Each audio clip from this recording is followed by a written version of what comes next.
Welcome to Agahi with Varasa Zainab. They say that if you want to make changes in your life, you have to make changes in yourself. And in order to bring a positive change in yourself, you need to change your mindset. Now, changing or shifting your perception or your mindset may sound like a difficult task. But if you have power and self control, and if you are able to channelize your thoughts, you will feel and you will see a massive shift and change in your life. To discuss how to develop a growth mindset and how it can impact your life, we today welcome David Klaasen, who is joining us all the way from Colchester. He has been working in the field of HR for the past 30 years.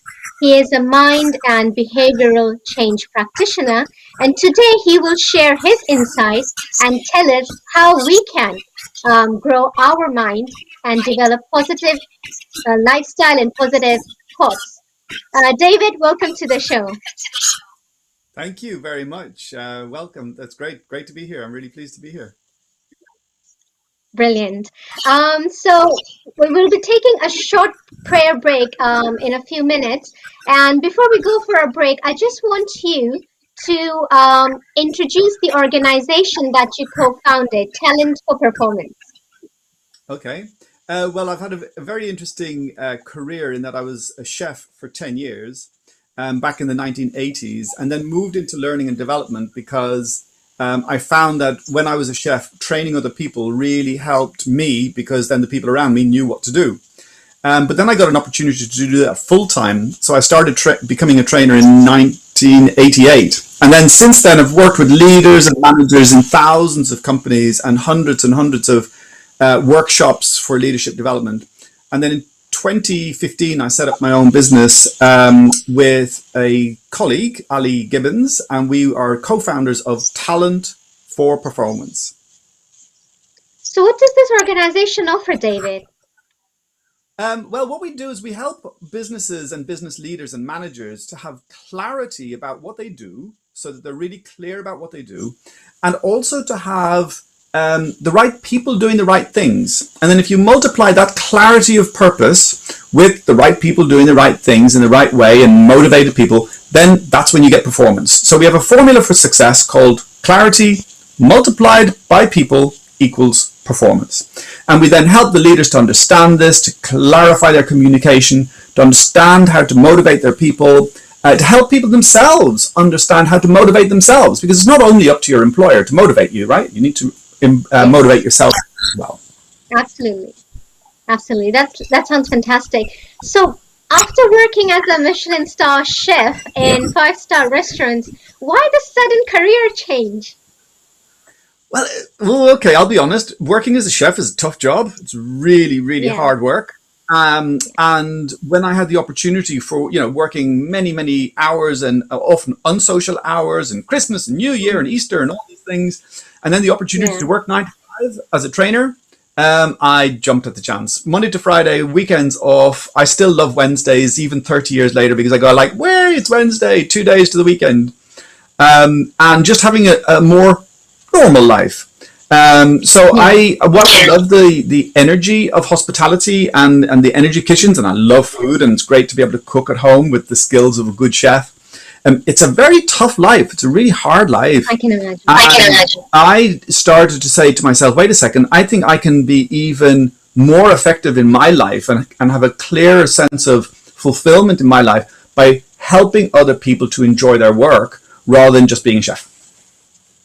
That sounds fantastic. And I can see that it's your passion that's driving you to change your mindset. And today you'll be helping our audience as well to bring that shift. This is a live call-in show. So if you have any questions that you want to ask David, if you want to share your feedback or comments, you can do so on our Facebook and YouTube page. We will join you back after a quick short break in 10 minutes. Stay tuned.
Assalamu alaikum.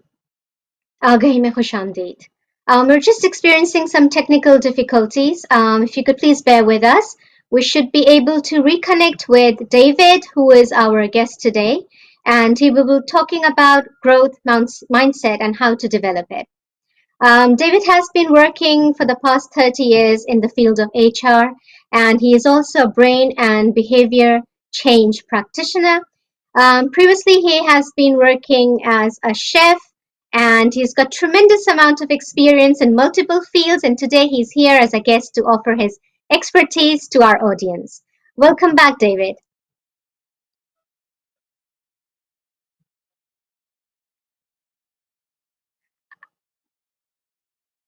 I'm unable to hear you still for some reasons.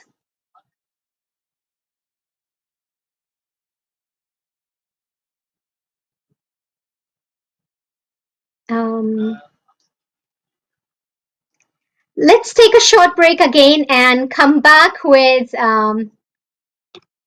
inshallah, we'll hope to sort this out.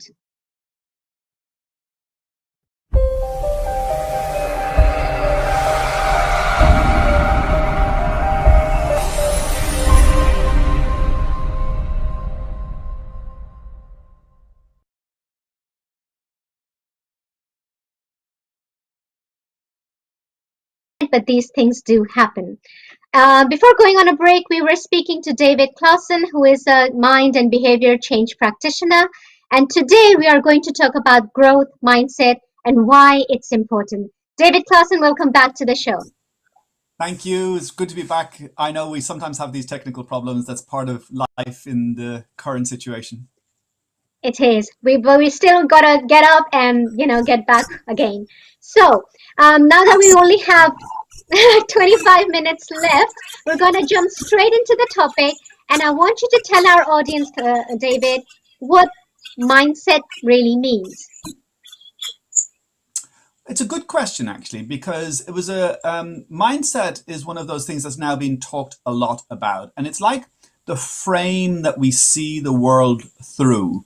So if you see the world in a particular way, it can mean different things. For example, if you're driving along and your petrol tank is half full, then is that a problem? Or you could say, well, not really. If I'm driving in the suburbs, there's lots of petrol stations around, it doesn't really matter.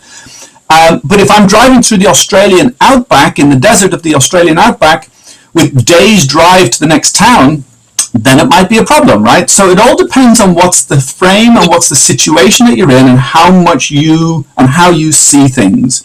And the work of Carol Dweck, professor of psychology at Stanford, did some really interesting experiments where she's a social psychologist, so she did some experiments with young children in school, and then she gave them 3 different types of tests. The first one was a medium one, right. Then there was a second test, which was a really tough one, and then there was a medium test again, which was easier. But the interesting thing that she did was she got to some of the children to split them into 2 groups, and with one group she said, oh, on the first test, which is a medium level test, she just said, oh, you did really well, you must be really smart.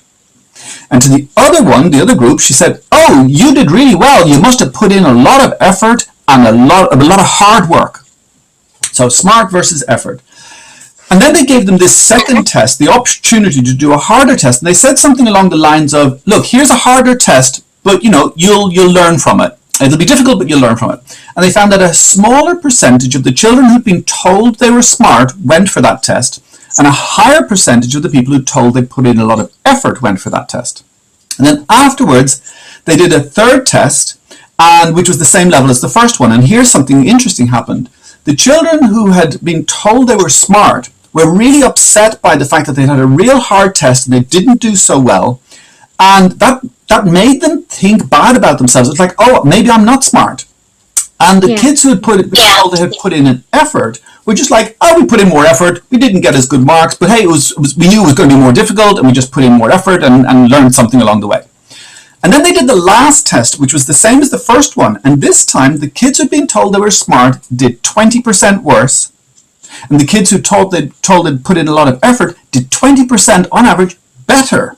And Carol Dweck was going like, oh my goodness, this is really the way that we speak to people, the way that we think in ourselves, and the frame we give them, you're smart or you put a lot of effort in, can have us have either a fixed mindset or a growth mindset. And that's where this term growth mindset comes from.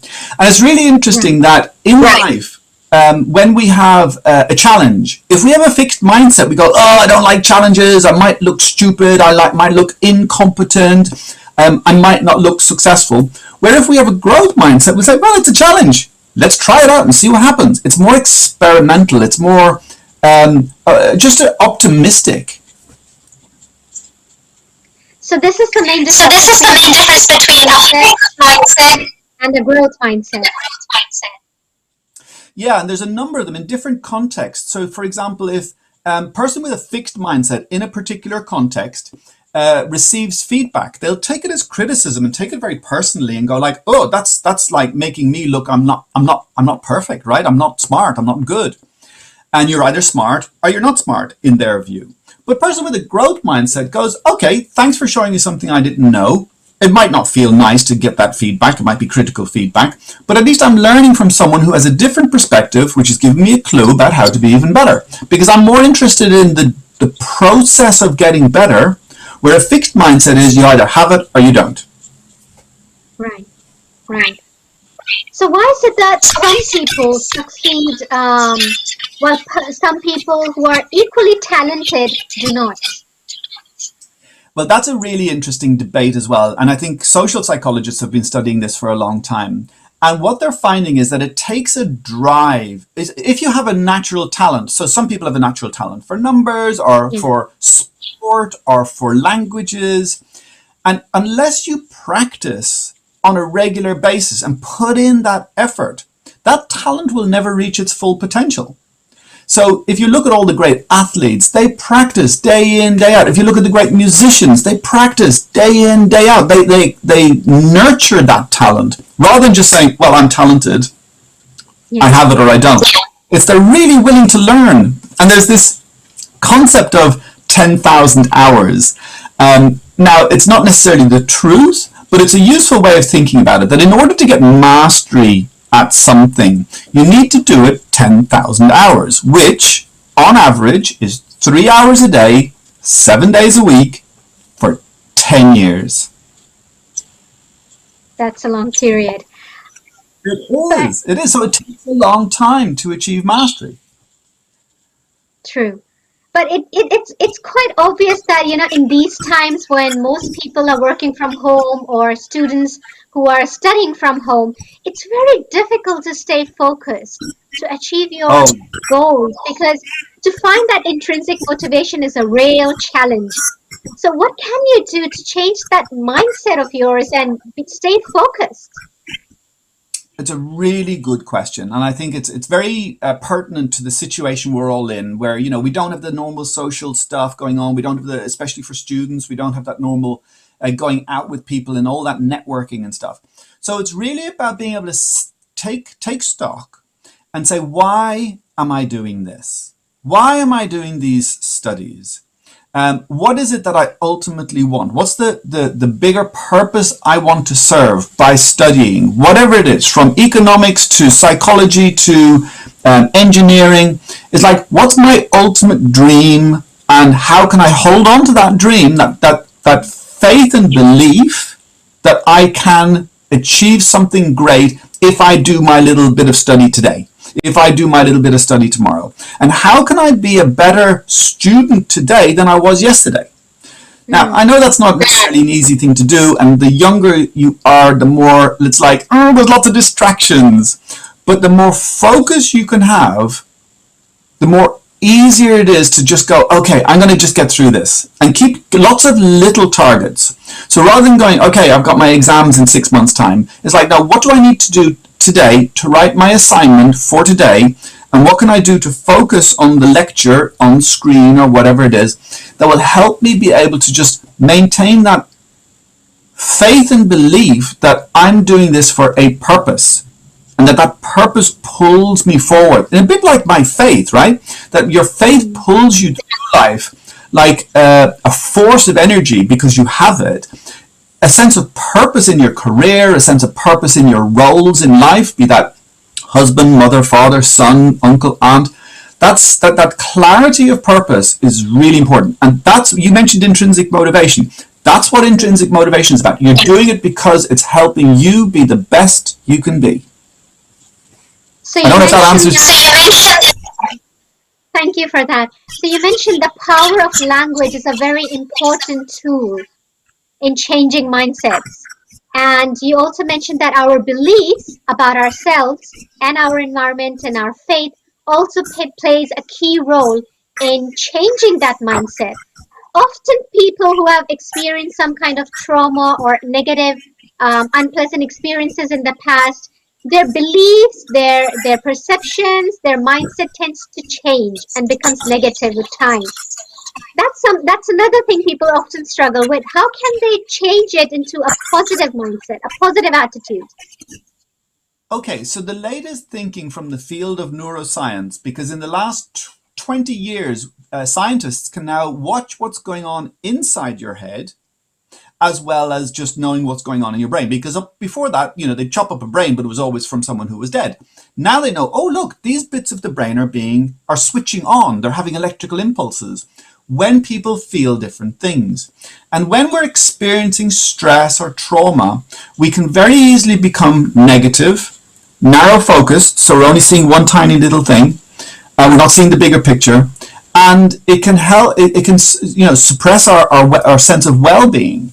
So it's about little things, little goals, little achievements. How can I be better today at whatever it is than I was yesterday?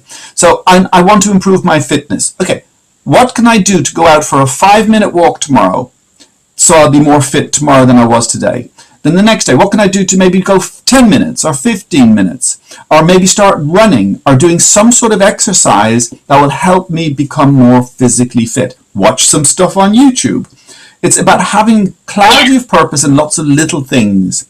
Because otherwise we dwell on all of this stuff, these memories that are maybe upsetting us. And we need to have something small and tangible to look forward to and to connect with other people. So the key things for good mental health are around getting good sleep, so making enough time to go to sleep, and following the rules of before sleep, ideally 45 minutes, switch off all screens, 45 minutes before you go to bed. Better to read a book or something like that. And then to ensure that you're eating well. You're getting your proper nutrition and you're eating fresh foods. Don't avoid processed foods. Avoid too much sugar and alcohol or whatever else that is not really good for your body. I'm not saying don't do any. Well, maybe you have your own personal beliefs around that, but avoid those things that are highly processed or highly refined. They're the things that need to be avoided.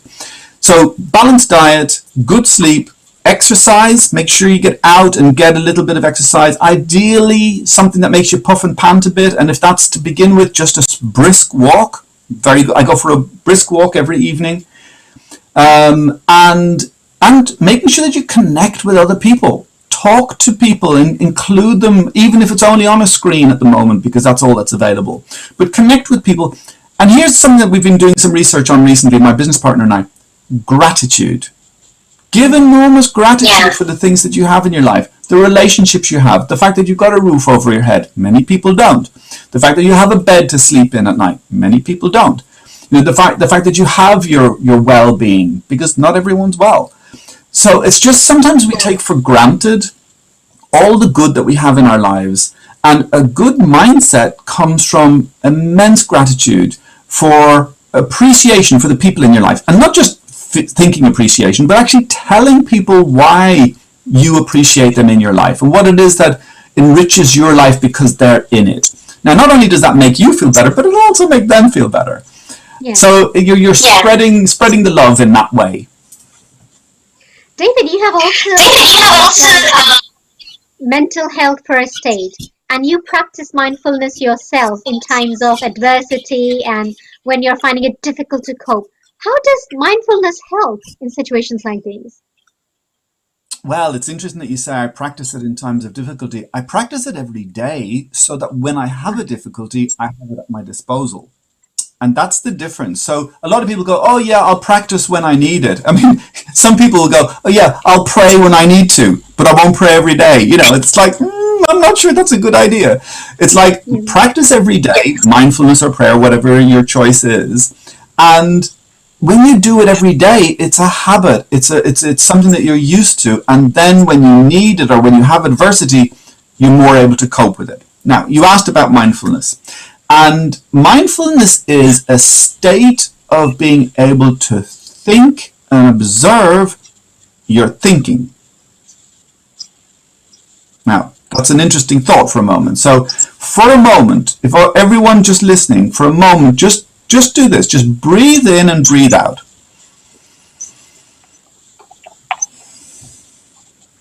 And if only you're focusing on your breathing in and breathing out, rather than what's he trying to do? Why is he getting us to do this exercise?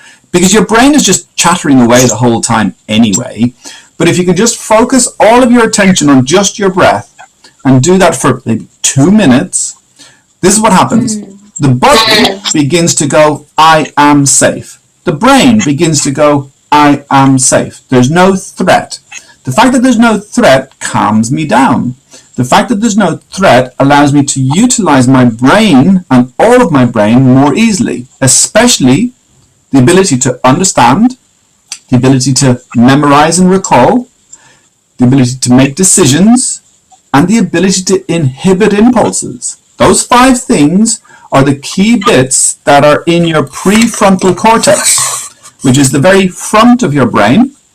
If you take your brain there, this very front piece of your brain, just that little bit on the front, is your prefrontal cortex. And if that's not able to function properly, that's when you get challenges. That's when you begin to get pessimistic and upset easily and defensive and more fixed in your thinking.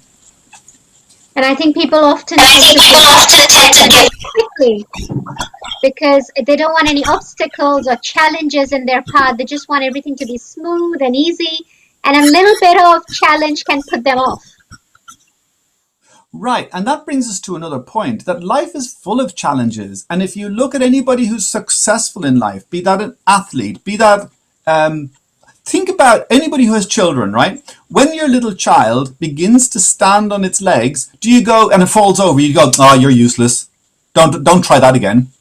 No, it's like, oh, do it more. And then you hold them up and then they get wobbly and they fall down and they go, was that okay? And everyone's cheering, and so they get up and they do it again, and then they walk in the first steps like everyone's going like, yay, you're brilliant. You know, why don't we do that for more stuff in life? Why don't we celebrate those little things where we can actually have little achievements and go, yay, great. Yeah. So life is full of challenges, and we need to overcome them by taking little baby steps and gently get over them. And then when we get over them, we need to celebrate that we're over them. People with a growth mindset, they tend to be high achievers. They're more successful in life. Whereas people who struggle with, negativity and, like you mentioned, pessimism, they are kind of fixed on problem rather than finding the solutions. And sometimes they find it difficult to see a clear path. They need that external help and motivation to do things. And that's absolutely true. And my colleague and I realize that there's a lot of stress at the moment, and a lot of people perhaps falling into a bit of a lack of wellness. They're not 100% well with mental health. Normally in the UK, 1 in 4 people will have a mental health issue in any given year. And now it's the pandemic, so it's probably showing up more. And the most important thing as a mental health first aider that we learned about was to go, it's okay. It's like you're not well. Speak to someone. Find someone to talk to. Acknowledge that the world isn't really a nice place for you at the moment. And just go, that's not normal. The world is a nice place. Generally speaking, for most of the people on the planet, the world is a good place. If you're full of all this stuff, it's not a good place. Speak to someone and find and talk to other people, because you'll only get better if you can talk about it to someone else. Ideally, a qualified professional, but talk to someone in the meantime if you can't get hold of a qualified professional. Because just like you've got a broken arm or you've got an illness in your body, you don't just try and fix it yourself. You don't stay and say nothing. You need to get a doctor to help you. Well, and the beautiful thing about the mental health thing is we now know so much about it that there's so much evidence that it is something you can overcome. My father was clinically depressed twice back in the 60s. And he became a completely normal, functioning, well human being. He was a great dad. It happened when I was about 2, so I don't really have any memory of it. All I can remember is my dad was a great guy, very creative man, brilliant at what he did, wonderful father. So, it was something that happened in the family, but he overcame it, and it just wasn't an issue. There was no stigma around it. Where in some situations and in some cultures, there can still be a lot of stigma around this sort of thing. So it's just like saying, okay, it's maybe a bit of a taboo to talk about, but unless you talk about it, you're not going to fix it. So what can people do to overcome this stigma, David? Be compassionate with one another is my basic thing. There's a lovely quote by a very wise chap called the Dalai Lama who says, be kind whenever possible. And that's what he said, be kind whenever possible. And then he goes on to say, it's always possible. It's always possible to be kind. So what is it that we need in order to show more empathy, compassion, and kindness towards one another, especially when someone is feeling down a bit? Because when someone's feeling down, they need a bit of encouragement to not just like cheer up, but to be able to go, okay, you're feeling down. Let's talk about that. And listen genuinely to what it is that's concerning them. And help nudge them towards seeing that this is something that they can overcome, and a belief and faith that they can overcome it, because lots of people have, and lots of people do every day. People are recovering from mental illness, and that they may need to seek professional help in order to do that. But compassion is the key. If you ask the question, what can we do? It's about sharing compassion and being kind and gentle with someone who's in a state of upset around, especially if it's a longer term, right? If they're being upset for about 2 months or more, that's quite serious. Then they really need help. Yeah. Thank you for that, David. We only have 2 minutes left. If you could share your final message with our audience, please. The final message is really about being able to recognize that those few things: look after and make sure you can sleep well, look after yourself and make sure you can exercise well, make sure that you're eating well, and that you're showing gratitude for the people in your life and the little creative things that you like to do which are not work. There are 4 cornerstones of a healthy, happy life, and if you can do those things and help other people to do those things, I believe that will be a good place to start day by day. And to practice questioning why you do what you do. What's your bigger purpose? What's the focus of your life to be able to make a difference, a positive difference in the lives of others? Thank you so much, David, for this insight.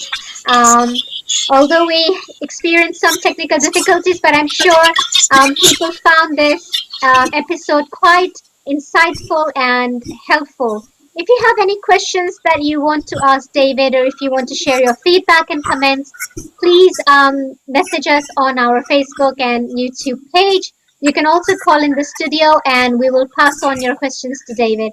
Thank you so much for your time today. And like you said, that we need to have small goals in place rather than looking at the bigger goal to make things more easy and accessible. And as they say that if you're going on a path and you want it to be free of obstacles, then it probably doesn't lead anywhere. And you mentioned about gratitude, how important that is to show compassion. And as someone has said that it is not joy that makes us grateful, it's gratitude that brings us joy in our life. Once again, David, thank you so much. Thank you too. It's a real pleasure. Thank you.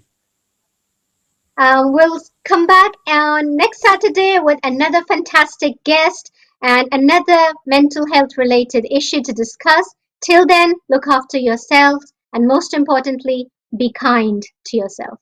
Assalamu alaikum.